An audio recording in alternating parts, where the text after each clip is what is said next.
लो सेठ जी आपका खाना। हाँ महेंद्र, इधर रख दो। अरे नमस्ते अंकल, आइए आइए, आज बहुत दिनों बाद आना हुआ।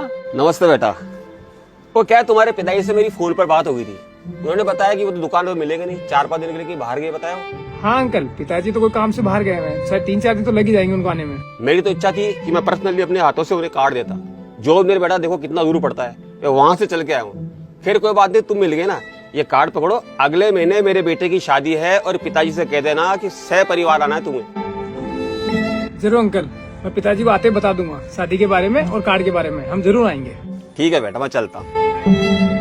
अरे बेटा वो याद आया मुझे, वो क्या है कि होने वाले समधी जी और रिश्तेदारों के लिए कुछ कपड़े चाहिए थे मुझे। अरे तो हाँ अंकल, दुकान है ना अपनी, क्या दिक्कत, देख लीजिए आप। अरे महेंद्र, एक बार अंकल को जो कपड़े चाहिए वो दिखा दो। हाँ अंकल आ जाइए आप।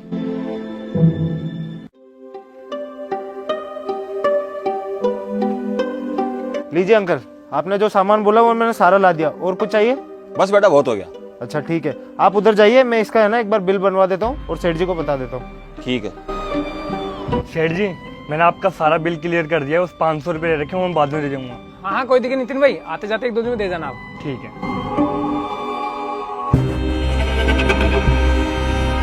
लीजिए सेठ जी, ये अंकल के सारे कपड़े आ गए। अच्छा हो गया पूरा अंकल का? चलो एक काम करो, मुझे एक बार बता दो क्या क्या है, मैं बिल बना देता हूँ। देखिए सेठ जी, ये 3 तो हैवी बेस है और ये 3 जरी की साड़ियाँ हैं। ठीक है। और ये 3 अपने प्योर में आ गई। और ये 6 पीस के है ना, पैंट और शर्ट है दोनों। अच्छा ठीक है।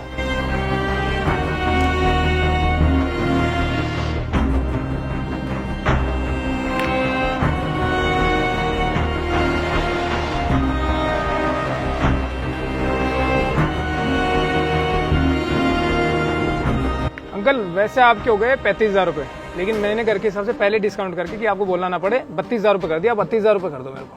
अरे बेटा मुझे तुम पे पूरा विश्वास है, इस तारीख के अंदर तुम गलत थोड़ी ना लगाओगे। लेकिन बेटा बात ये कि अब ये जो बिल है ये शादी के 10 दिन बाद में तुम्हें पेमेंट करूंगा। अंकल मैं हाथ जोड़ के माफी मांगता हूँ आपसे ना, बुरा मत मानिए, लेकिन आपको ये जो बिल बनाना ये केस में देना पड़ेगा, मैं उधार नहीं दे सकता। अरे तो बेटा मैं कौन सा भाग के जा रहा हूँ, शादी के 10 दिन बाद तो मैं तुम्हारा पूरा पेमेंट कर ही रहा हूँ ना। अब रिश्तेदारी के अंदर इतना तो कर ही सकते हो। अंकल अगर रिश्तेदारी की बात है ना तो आप मुझे बोलिएगा, शादी के 2 दिन पहले आपके वहाँ आ जाऊंगा और जो बोलेंगे वो काम करूंगा शादी में। लेकिन देखो, दुकान अलग रिश्तेदारी अलग, धंधे के अंदर मैं रिश्तेदारी नहीं रखना चाहता। अब बेटा तुम तो क्या है रिश्तेदारी बिगाड़ने वाली बात कर रहे हो। तुम्हारे पिताजी अगर होते ना तो इतनी बात ही नहीं करते, वो एक बार मेरे कहने पर ही बोलते माल लेके जाओ। अरे अंकल पिताजी ने दुकान को इतने घाटे में ला दिया है, पिताजी यही तो नहीं समझ पाए कि रिश्तेदारी को अलग रखना और धंधे को अलग। अब देखो यहाँ पिताजी तो बैठते नहीं है, मैंने उनको साफ बोल दिया कि धंधा मैं मेरे हिसाब से चलाऊंगा, क्योंकि जितने भी रिश्तेदारों को उन्होंने उधार दिया ना उन्होंने आज तक 1 रुपया नहीं दिया और ऊपर से व्यवहार और खराब कर लिया। कमाल है बेटा, मुझे तो तुम ज्ञान दे रहे हो और अभी थोड़ी देर पहले तुमने उस लड़के को 500 रुपए की मेरे सामने उधारी दी, वो क्यों दी? अब यहाँ पे तुम्हारा धंधा और रिश्तेदारी कहाँ गई? अच्छा तो आप उनकी बात कर रहे हैं, आप खुद देखिए उन्होंने 18,000 का माल लिया, उसमें से सिर्फ 500 रुपये उधार रख के गए और उसके अंदर मेरे कम से कम 4,000 रुपये बचत थी। मान लो कि अगर कल 500 रुपये देने भी नहीं आया ना तो मैं ये मान लूंगा कि 500 रुपये मैंने कम कमाया है, लेकिन आपके यहाँ तो 35,000 का बिल है और आप कह रहे हो कि मैं 1 महीने बाद ये पैसा दूंगा। और उसके अंदर भी ये नहीं कि आप मेरी बचत है पूरी मूल रकम लेके जा रहे हो, मैंने आपको डिस्काउंट तो पहले ही कर दिया जो बचत थी, और ये मुझे गारंटी है कि आप ये पैसा अगले 1 महीने बाद भी नहीं दोगे। कमाल कर रहे हो यार बेटा, तुम सीधी गाली दे रहे हो, मतलब मैं चोर हूँ जो तो ये माल लेके चला जाऊंगा, पैसे भी नहीं दूंगा। अंकल सच हमेशा कड़ा होता है, लगा ना आपको बुरा, और मैं समझाता हूँ कि होगा क्या। शादी के बाद आप तो फ्री हो जाएंगे, उसके बाद जब मैं आपसे पैसे मांगने आऊंगा तो आप मेरे को 15 दिन, 1 महीना, 2 महीने, 4 महीने, 6 महीने, 8 महीने, 10 महीने और साल भर का टाइम देंगे कि बेटा पैसे नहीं आए। और साल भर बाद जब मैं गुस्से में आऊंगा, परेशान हो जाऊंगा, तो बात आपको सुनाऊंगा तो आप वापस मेरे को 4 बार सुनाएंगे, रिश्ता खराब हो जाएगा उस टाइम पे। अरे बेटा हर आदमी एक जैसा नहीं होता, ये 5 उंगलियां बराबर नहीं होती है।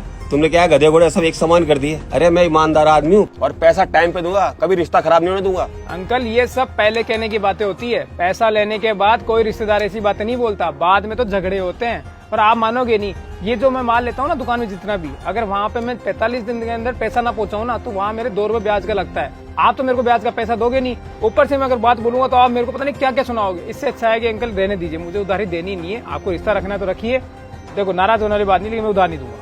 फिर रहने दो बेटा, मुझे भी ऐसा रिश्ता नहीं चाहिए जो ना मुझ पर विश्वास करे और ना मेरे आड़े वक्त में काम आए। देखा अंकल, पैसों के लिए ये रिश्ता 1 साल बाद खराब होता, मैं यही बोल रहा था ना, और ये रिश्ता आपने अभी खराब कर लिया पैसों के लिए। चलो कोरना, ये तो होता रहता है दुकानदार के साथ। अब आप बताइए, शादी में पधारना है या यहाँ भी नहीं आना? अब जब रिश्ता खराब हो ही गया बेटा, तो रहने दो, फिर ये कार्ड मुझे वापस कर दो तुम। अरे क्या सेठ जी, आपने तो एक उधारी के चक्कर में रिश्ता ही खराब कर लिया। अरे तो क्या गलत कर दिया मेरे भाई? मेरे को भी दुकान चलानी है, हमेशा घाटे में तो ना चलानी है इसको। और वैसे मेरे घर पे भी बाल बच्चे हैं, उनको भी तो कमा के कुछ देना है, कुछ खिलाना है। ऐसे लोगों को देखा तुमने? एक पैसे के लिए इन्होंने रिश्ता खराब कर लिया। अगर मैं उधार देता तो ये रिश्ता बाद में भी खराब होता। और मैं सच बताऊं, सभी दुकानदार भाइयों है ना, रिश्तेदारी और जानकारी में उधार देना बंद करो अगर तुम्हें अपनी दुकान चलानी है तो। आगे आने वाला सीजन तुम्हारे लिए इसी में फायदा रहेगा, वरना दुकान में कुछ नहीं बचेगा और घर पे भी कुछ नहीं मिलेगा तुम्हें। जाओ भाई, ये सामान फटाफट वहां रख दो, हो गया आज का तो।